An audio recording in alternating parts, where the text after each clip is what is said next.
Deesa Palanpur highway પર શાકભાજી ભરેલ પિકઅપ ગાડી મારી પલટી।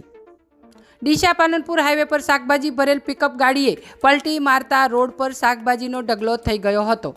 શાકભાજી ભરેલ પિકઅપ ગાડી પલટી ખાઈ જતા પિકઅપ ગાડીને મોટું નુકસાન થયું, જ્યારે ડ્રાઈવરનો આબાદ બચાવ થયો।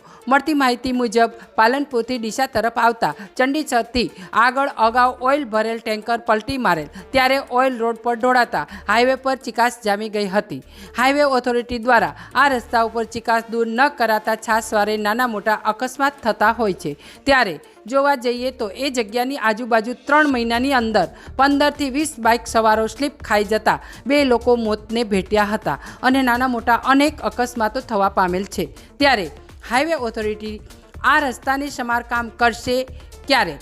આ જવાબદારી હાઈવે ઓથોરિટીની છે કે કોની તે જોવાનું રહ્યું। આજે વહેલી સવારે રાજસ્થાનના પુષ્કરથી વટાણા ભરીને આવતી પિકઅપ ગાડી નંબર RJ01 GC 3602 પાલનપુરથી ડીસા રોડ ઉપર માળવાપરાના પાટિયા પાસે સવારના પરોઢિયે સામાન્ય વરસાદ જેવું વાતાવરણ હોવાથી રોડ પર ચિકાસ વધી ગયેલ, ત્યારે ગાડી ચાલકે રોડ વચ્ચે સાંઢ આવતા બ્રેક મારવાથી સ્લીપ ખાઈ જતા વટાણા ભરેલ ગાડી પલટી ખાઈ જતા રોડ પર શાકભાજીનો ઢગલો થઈ ગયો હતો તથા પિકઅપ ગાડીને પણ મોટું નુકસાન થવા પામ્યું હતું।